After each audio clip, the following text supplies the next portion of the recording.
Greetings, citizens! You're now trapped in the nerd cage with your hosts Mark and Jay. We hope you have a smashing good time.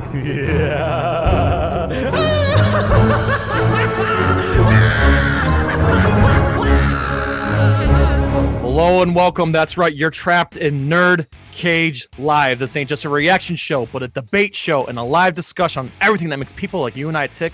So thank you for joining us tonight. Please hit that like button and subscribe. I'm your co-host, Jay St. G, coming to you live from Syracuse, New York. And always with me, my man, the warrior from Wakanda, the fiend from Louisville, Mark Withers. What's shaking?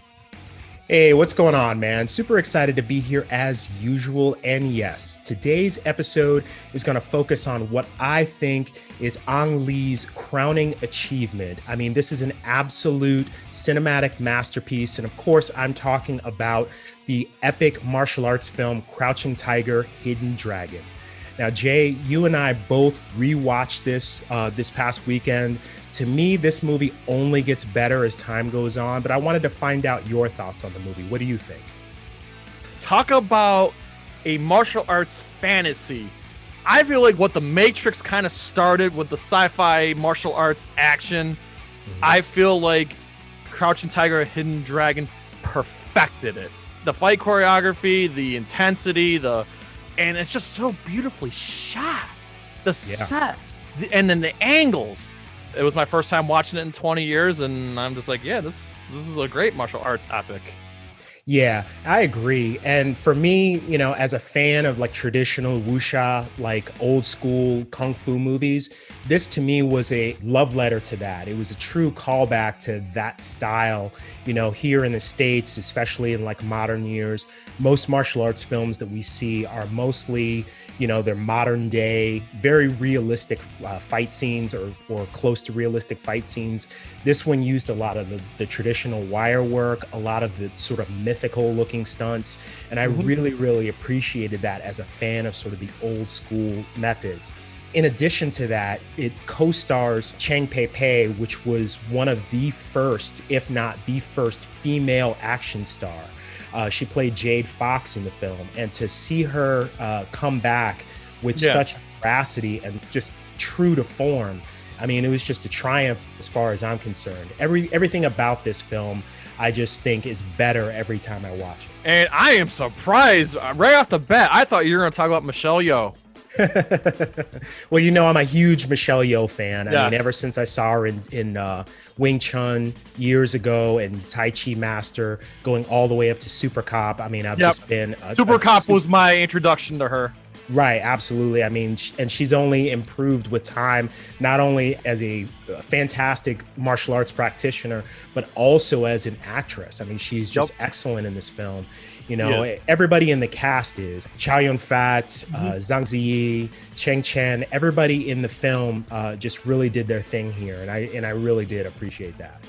Absolutely. No, I'm glad you mentioned Chow Yun-fat. And this is something that I've watched this movie, and the one thing that crossed my mind. Now, I understand Chow Yun-fat internationally is huge, but I feel like here in the States side that he never quite had the career that Jackie Chan or Jet Li did, and I'm just wondering why.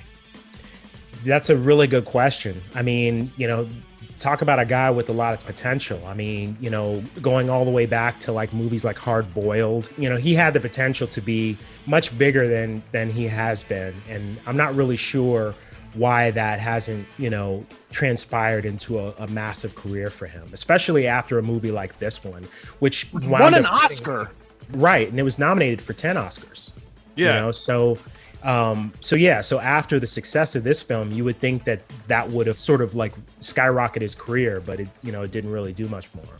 You know, and when it comes to the Academy Awards, I mean, how often do you hear about a kung fu movie, you know, not just being nominated, but like winning a bunch, you know? So right, exactly. It's like a pretty significant point in cinema history that a movie like Crouching Tiger, Hidden Dragon comes in the United States here, you know, and just it dominates the Oscars. Right. I mean, it was literally unheard of at the time. You know, the interesting thing about that film is that it was sort of a partnership with a number of different film studios across 4 regions. So, you know, you had, of course, the US, and then a bunch of different studios throughout Asia, like forming a partnership in order to get this film made. And the result was just a true masterpiece in the genre. Two of my favorite scenes.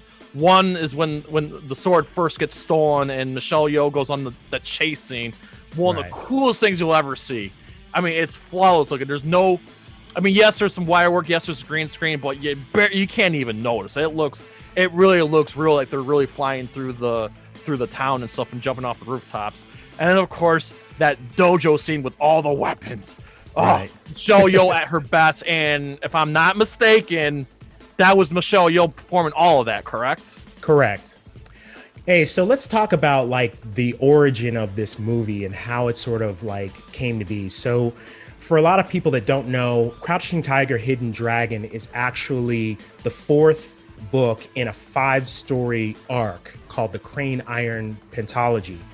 And the origin behind the name, like behind the title of the movie, comes from an old like Chinese idiom about like hidden prowess or hidden potential. There's a lot of symbolism within the film for that. Yep. You know, you look at like Zhao Yu's character, like Zhang Ziyi's character, and how she was sort of destined to be like the wife of like a bureaucrat, but she was this great swordsman that nobody knew her ability. Nobody like really like could see her potential except for Li Mubai. You know, there's also like this undercurrent of things that each character desires that they can't have, and how that over time sort of overpowers them. And so I think that Ang Lee did a really good job of kind of like telling that story through these different metaphors. Yeah, 100%. Now we gotta talk about Michelle Yeoh. Right. So my introduction to her was Super Cop. Right. And, you know, the one thing you remember from that movie is she does, you know, the famous motorcycle jump onto a moving train. Right. But this movie, she's in more of the forefront. And not only that, she does a whole lot of whoop ass and, you know, uses a lot of different weapons, but we get to see more of her acting ability, and she knocks it out of the park. I mean, she gets, you know, especially when we get to see her emotional side when, well, I don't go into spoiler territory. I mean, this movie's 20 years old, but after the poison needle scene. Right. And to see, you know, grieve over Chow Yun-fat there, it was very moving. It really was. I agree. Yeah. The scene where Li Mubai is like just dead in her arms, and Zhao Yu comes in with the antidote to the poison, and then she just lifts the sword and just like, it just comes like just shy of like cutting her head off. Just the emotion without there being any dialogue. I mean, you know, I love stuff like that. So, you know, I agree. I mean, this is probably the first movie that I've seen with Michelle Yeoh where she really showed that she's much more than just, you know, an action star, martial arts star, that she really has these strong acting chops. Things.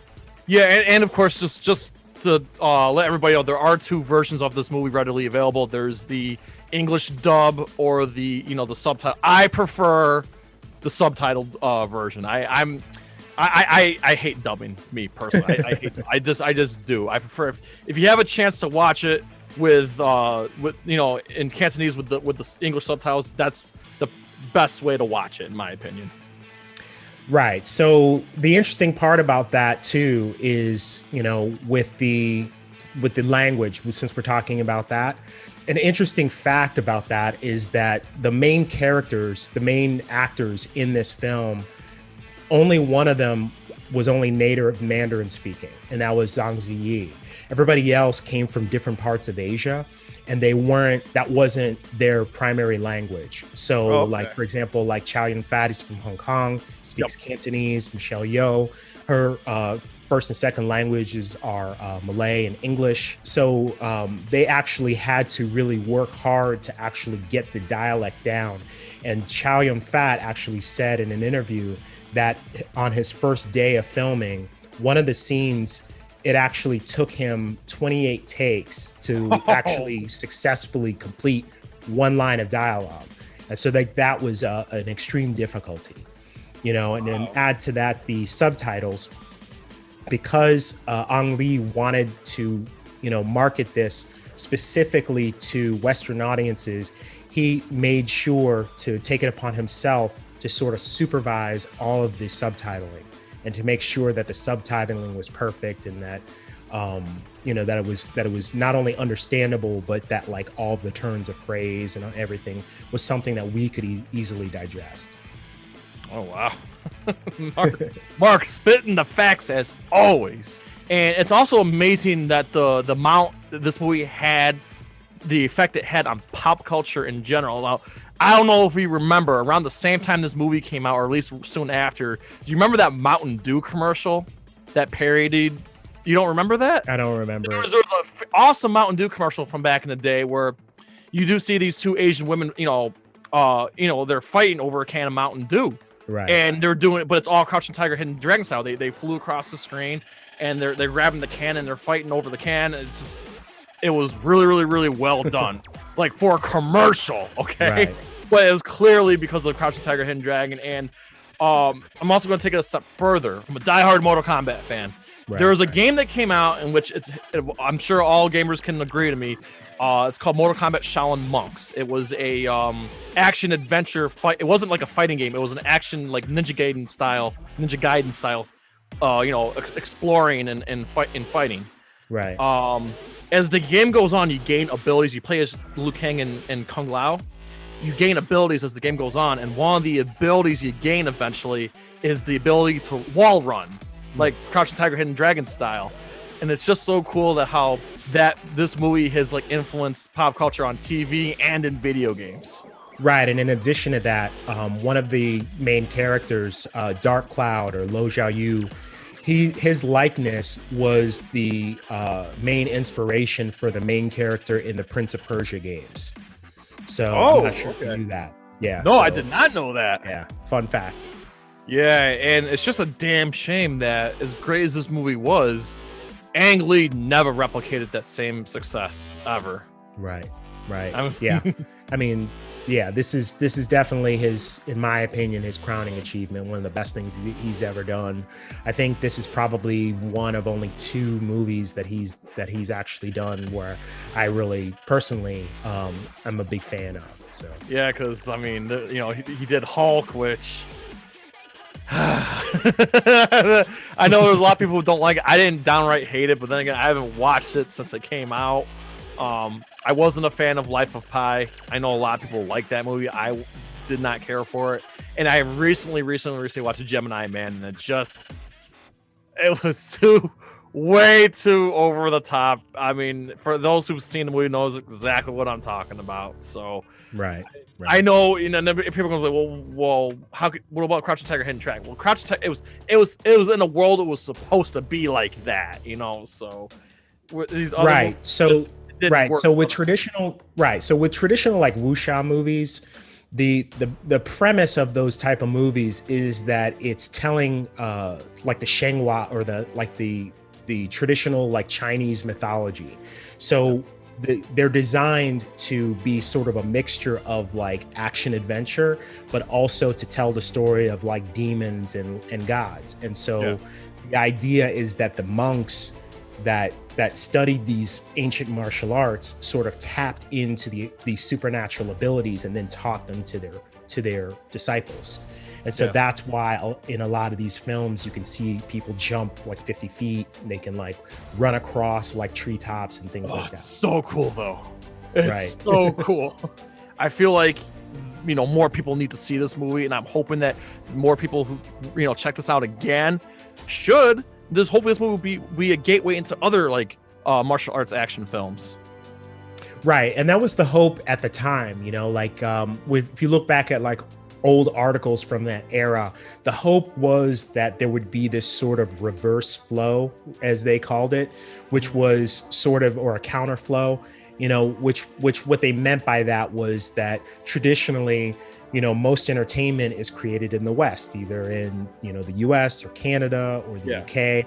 And then it sort of like makes its way, across the world, to other countries. What they were hoping is that this would sort of open the door to Chinese cinema and Asian cinema in general, becoming these, creating these huge blockbusters that would then become huge hits in other countries. And you did see a little bit of that after Crouching Tiger. You had films like Hero and Jet Li's Fearless and some other films like that. Of course, Jackie Chan becoming a worldwide phenomenon several years before this and subsequently after. So there was a little bit of that counterflow happening, but I don't think that it really happened in the way that they expected.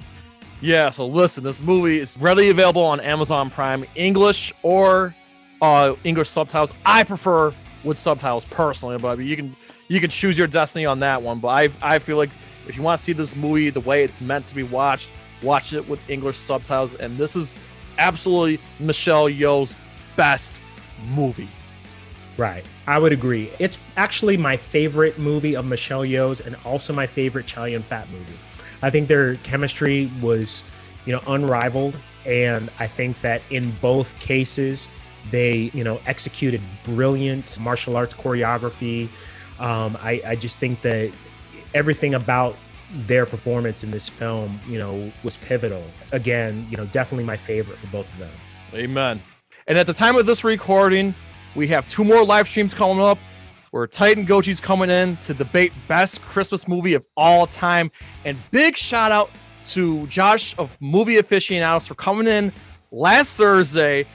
Talk about an epic stream we just had where we debated, is Die Hard a Christmas movie? Yes, it is. But you guys made it worth it, man. And so many people just showed up to debate. That was, oh my God, that was nuts. Holy smoke. So everybody, thank you so much for coming to that stream. And of course, the following week we have Daniel Pacina, who will be watching Scorpion's Revenge with us. That should be an absolute blast. I'm totally looking forward to those shows. And of course, we'll get Mark and I will definitely get our Christmas breaks in. So before we go, we ask you to pretty please like, comment, subscribe, ring that bell, spread that shit like syphilis over USA, from Louisville to Syracuse, to all of our friends and fans around the world at NerdCage Live. Enjoy life, stay safe, happy holidays, and good night. Sayonara. Ooh, trying to get out of the NerdCage, are ya? Well, before you go, hit that subscribe button. And if you're really intrigued, ring that bell. Thank you for dropping by. Until next time, tell everyone you know about NerdCage Live!